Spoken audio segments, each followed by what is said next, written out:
Dans l'actualité du 13h15, les veufs et veuves de l'insurrection reçoivent les premiers soutiens financiers du gouvernement burkinabé.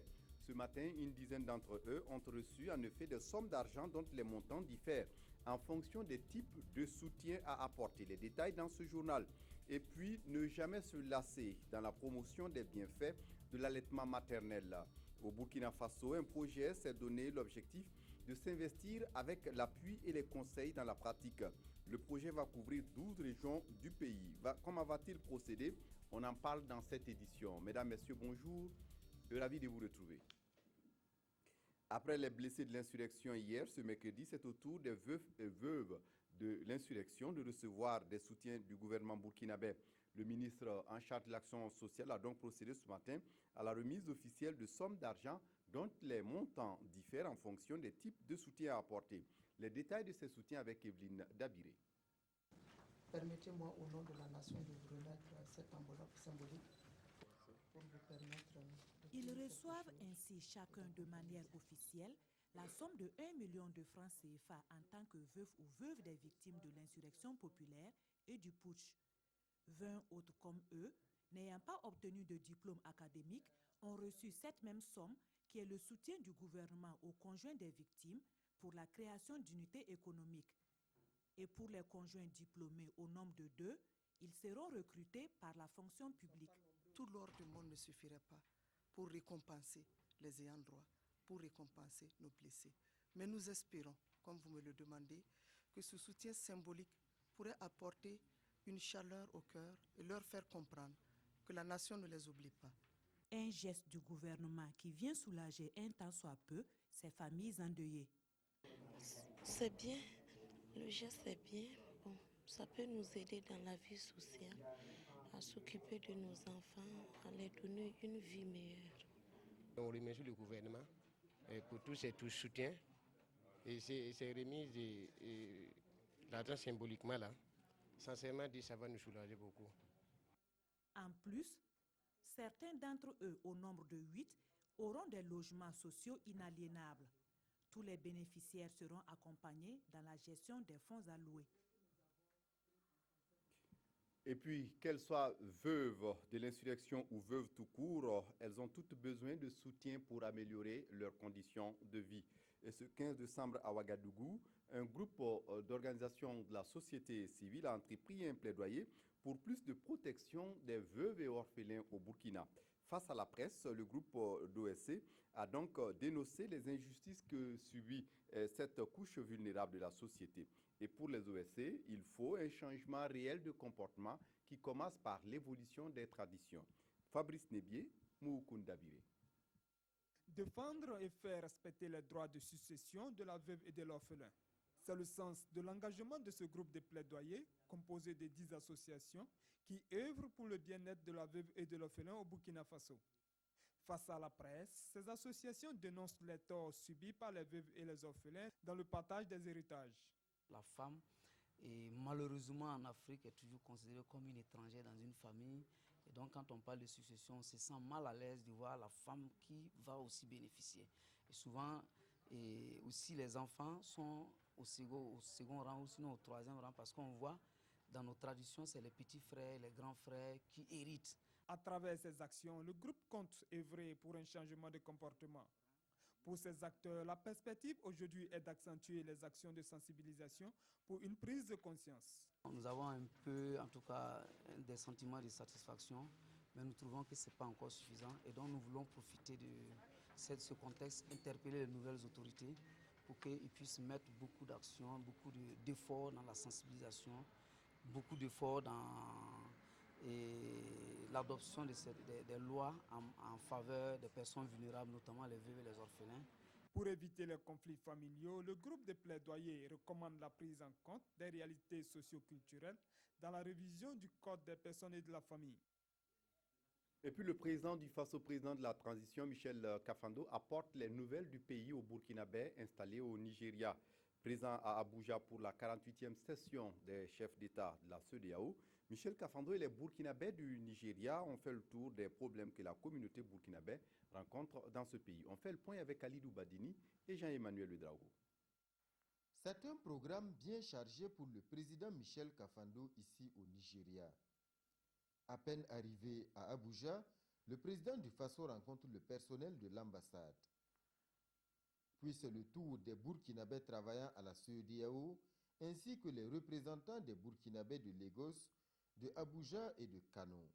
Tous sont venus féliciter et remercier Michel Kafando pour la réussite de la transition. Une démarche saluée par le président. Je vous dis toute notre satisfaction de vous voir ici en tant qu'ambassadeur du Burkina, défendre le Burkina. Je vais vous dire toute notre joie de vous revoir chaque fois que nous venons ici. Avec les élections réussies, avec ce que nous avons pu manifester à l'extérieur comme qualité, je crois qu'aujourd'hui le Burkina est devenu vraiment une terre de référence. Ce n'est pas à nous le mérite. C'est pas à nous le mérite. C'est la providence divine que j'aime citer. Michel Kafando s'est ensuite entretenu avec le président de la commission de la CEDEAO. Il a été question des enjeux du sommet d'Abuja. Vous savez que c'est un sommet qui sera consacré aux questions de sécurité et de lutte contre le terrorisme. Bien sûr, d'autres questions également seront revues par les chefs d'État. Donc pour nous, c'est un honneur et un plaisir d'accueillir le président du Faso pour cet important sommet. Kadri Désiré Ouedraogo a également traduit au président du Faso la satisfaction de la CEDEAO pour la qualité des élections du 29 novembre dernier. Le lait maternel présente des avantages certains, ne jamais donc se lasser dans la promotion des bienfaits de l'allaitement maternel. Au Burkina Faso, un projet s'est donné l'objectif de s'investir dans l'appui conseil de cette pratique. C'est l'Association pour la promotion de l'alimentation infantile qui est porteur du projet. Le projet va couvrir 12 régions du pays. Présentation avec Hortense Evelyne Yelemou. Principaux bénéficiaires de ce projet, les femmes en âge de procréer, les femmes enceintes, les mères allaitantes et les nourrissons de moins de 24 mois. Objectif, améliorer l'alimentation du nourrisson et du jeune enfant par des pratiques optimales. D'où ce projet de renforcement de l'appui et des conseils pour l'allaitement maternel dans les centres de santé au Burkina. L'allaitement exclusif, dans certaines régions, elle est très faible jusqu'à présent. Par contre, au niveau national, on constate que le taux est passé de 25% à 50% au bout de 5 ans. L'objectif visé serait un taux au-delà de 80%. Le projet va couvrir la période de septembre 2015 à avril 2017 et va coûter 850 millions de francs CFA. En pratique, il va s'investir à renforcer les capacités des agents de santé qui, à leur tour, feront la promotion d'une bonne alimentation de l'enfant.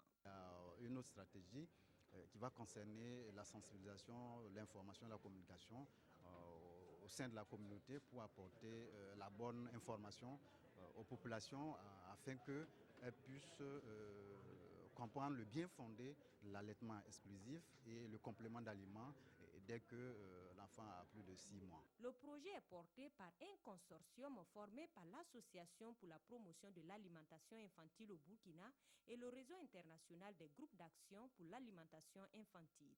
Il est entièrement financé par le projet Elive and Thrive.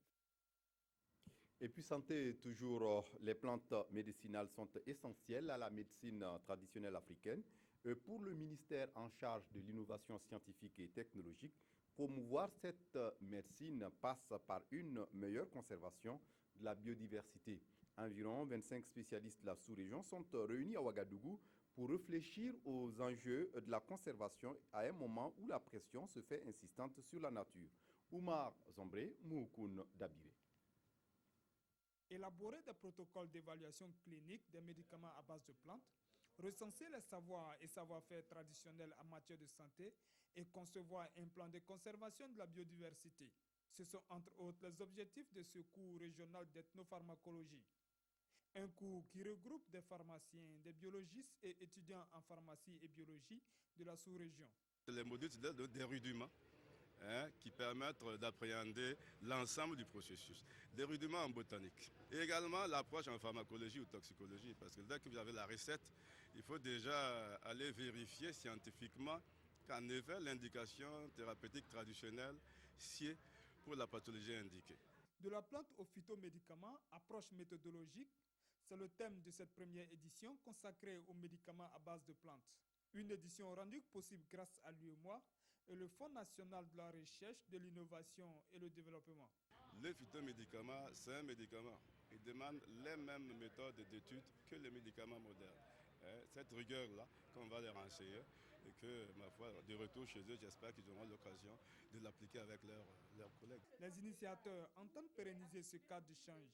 Ils souhaitent par ailleurs voir l'intégration de la médecine traditionnelle dans les systèmes de santé modernes, une médecine reconnue par l'OMS depuis 2002 comme étant une alternative thérapeutique. Engagé pour réduire les souffrances des populations en matière d'approvisionnement en eau potable, l'ONEA souhaite en finir avec les pénuries dans la desserte en eau potable dans la ville de Ouagadougou. Avec son projet Ziga 2, dont les travaux ont débuté cette semaine, l'ONEA compte résorber le déficit en eau potable de la capitale burkinabé d'ici à l'horizon 2022. Pour témoigner de l'effectivité des travaux, hier, une équipe de journalistes était conviée sur le site des Ziga. Le constat avec Amadine Lalsaga. Le barrage du Ziga dispose actuellement d'environ 2 millions de mètres cubes d'eau, selon le chef de maintenance de la station. Une quantité d'eau nécessaire pour répondre aux besoins en eau potable des populations de la ville de Ouagadougou. Cependant, la station de traitement d'eau de l'ONEA a une capacité de production de 108 000 mètres cubes jour, ce qui explique les pénuries d'eau qui devraient trouver solution avec la construction de cette deuxième station de traitement. Nous passerons, puisque l'augmentation va consister à ajouter 7500 mètres cubes heure aux 4500 mètres cubes heure qui existent. Ça va faire 12 000 mètres cubes heure. Et avec les 12 000 mètres cubes heure, ça correspond à une production de 288 000 mètres cubes jour. Le projet de Ziga 2 a un coût global de plus de 104 milliards de francs CFA. La fin des travaux est prévue pour 2017. Nous sommes en phase pour pouvoir apporter l'eau aux populations de la ville de Ouaga au cours du premier semestre de l'année 2017. Pour l'heure, nos travaux n'engendrent pas de perturbations sur les réseaux actuels. Le processus de traitement d'eau a été expliqué aux journalistes avec une visite à l'appui. De la phase de clarification à celle de désinfectation, en passant par les étapes de décantation et de filtration. C'est dans ce réservoir situé à 23 km de Ouagadougou, dans le village de Boktenga, que l'eau traitée est stockée. Ici, un deuxième réservoir est aussi en chantier avec une capacité de stockage de plus de 6 000 m3 d'eau. En économie, le prochain forum Africalia se tient du 24 au 26 février 2016 à Ouagadougou. Une occasion pour environ 400 entreprises ouest-africaines et du monde de s'offrir des opportunités d'affaires. Pour la Chambre de commerce du Burkina qui organise la manifestation, c'est un challenge de réussir ce rendez-vous international dans un contexte post-insurrectionnel.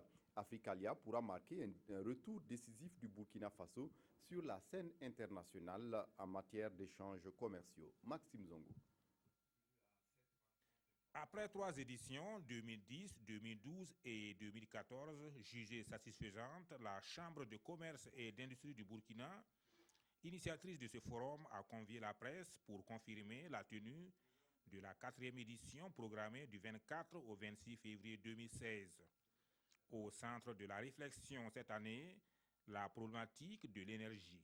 L'énergie, c'est un des gros défis au développement de notre continent. L'idée, c'est de pouvoir, autour des panels qui seront organisés, d'esquisser un peu des pistes de solutions pour régler un peu ce problème. Plateforme de rendez-vous d'affaires Africalia, selon ses promoteurs, est destinée à permettre aux entreprises de la sous-région et du reste du monde de pouvoir se rencontrer afin de nouer des partenariats fructueux et durables. L'impact du forum Africalia sur les entreprises est réel. Également au niveau de notre économie, l'impact est réel parce qu'aujourd'hui, nous dénombrons un certain nombre d'entreprises qui se sont installées au Burkina grâce au forum Africalia. Des entreprises du Burkina qui ont pu nouer des partenariats avec d'autres entreprises du reste du monde grâce également au forum Africalia. Africalia 2016, c'est 15 rendez-vous d'affaires B2B en 48 heures, un village pour partenaires institutionnels et grands sponsors, un site réservé aux professionnels de la finance et bien d'autres. Plus de 400 entreprises venant de toute la planète sont attendues à cette 4e édition. À 37 ans, Amidou Ouedraogo est millionnaire pour avoir misé au pari mutuel urbain du Burkina. 84 millions de francs CFA, c'est le gain qu'il a engagé au 4+1 du 4 décembre 2015. Ce 16 décembre à Koudougou, il a reçu son chèque en présence de Zalissa Sanfo. Hamidou Ouedraogo n'oubliera pas de sitôt les 25 ans du pari mutuel urbain burkinabé. Lui qui cumulait diverses fonctions, de vendeur de chaussures, de vendeur de volailles, de démarcheur, parfois chauffeur à ses temps perdus pour joindre les deux bouts. Il est aujourd'hui millionnaire. Il a joué au 4+1 du vendredi 4 décembre, offert par la Lonabé pour ses 25 ans. Et la chance lui a souri. Ce père de 2 enfants repart ce soir avec 84,5 millions de francs CFA. Coup de chance que ce natif de Koudougou ne réalise pas encore. Pour le moment, je n'ai pas une décision ferme comme ça, c'est comme ça que je vais faire. Je voulais l'argent pour travailler. Mais Dieu merci, quand j'ai réussi ça, je vais reprendre tout ma mutuelle. Si Hamidou ne sait pas encore quoi faire de toute cette somme, la Lonabé, elle l'invite, comme tous les autres millionnaires, à se diriger vers des structures plus spécialisées. On l'invite surtout à approcher la maison de l'entreprise qui est partenaire à la loterie et il aura de très bons conseils pour ses activités. Sa cagnotte fait des envieux. Et ici, certains ont pensé que sa chance pouvait s'étendre à eux. Ainsi, ils se sont mis à gratter. Mais tout porte à croire que ce n'est pas pour ce soir. Alissa, on ne peut que les souhaiter bonne chance. Et puis à l'étranger, journée d'hommage au Pakistan.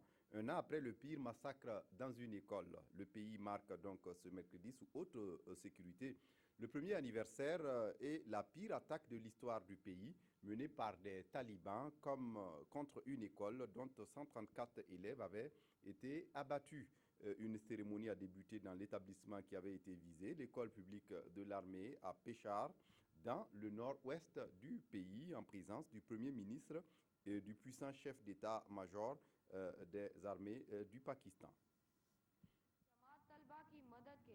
C'était il y a un an, la pire attaque du Pakistan, un massacre perpétré par les talibans dans une école de Peshawar. Adnan Arshad Khan. Les noms des victimes ont été égrenés ce matin devant le Premier ministre et les portraits des enseignants et des élèves brandis dans une grande émotion. Dans l'établissement Martyr, l'école publique de l'armée, les élèves ont laissé des petits mots à la mémoire des 151 morts. 134 étaient leurs camarades de classe. Les mesures de sécurité sont renforcées autour de l'établissement, mais aussi dans les grandes villes et les lieux sensibles aujourd'hui. Le 16 décembre 2014, un commando de 9 talibans avait semé la mort, classe par classe, pendant des heures. 4 des suspects ont déjà été pendus. Quels sont les sujets qui intéressent les parutions du jour? La réponse dans la revue de presse signée Issa Lankwandé. La publication des résultats définitifs de la présidentielle du 29 novembre fait la une de vos quotidiens. Le Conseil constitutionnel confirme, valide, entérine la victoire de Roch. À chaque journal, son verbe pour qualifier la validation des résultats de la CENI qui donne le candidat du MPP vainqueur de l'élection, qui vaut au Burkina une fierté. Des résultats de la CENI confirmés avec un écart de 0,03% avec l'annulation des résultats de 83 bureaux de vote. Roch est désormais crédité de 53,46%, confirmant selon l'observateur Palga le Mwevuka ou le Koukao. Pour le journal, le fils de Bila a l'onction des grands juges, surtout que ses adversaires, à commencer par le principal challenger, n'ont formulé aucun recours ni contre le déroulement du vote, ni contre sa victoire. Mieux, il a reçu les félicitations de tous, lui conférant les charges de gouverner. Reste maintenant, poursuit l'Obs, au président nouvellement élu de tenir compte des aspirations de l'homo-insurrectionniste burkinabé qui a désormais l'œil ouvert sur la gouvernance. Et le journal d'espérer qu'il s'évertuera à gouverner en homme d'État plutôt qu'en homme politique. L'autre fait de l'actualité est la disparition de Jacqueline Kizerbo, la veuve du professeur Joseph Kizerbo à 82 ans. La triste nouvelle est tombée comme un couperet en fin de matinée ce 15 décembre et les quotidiens rendent hommage à l'une des artisanes de l'insurrection populaire de 1966 qui a mis fin au régime du président Maurice Yameogo. Le Burkina vient de voir partir en fumée l'une de ses bibliothèques vivantes, écrit le pays, en retraçant à l'image des autres parutions la biographie de celle qu'il qualifie d'Amazone. C'est tout donc pour ce journal. Merci de votre attention. Très bonne suite de programmes sur la RTB. Au revoir.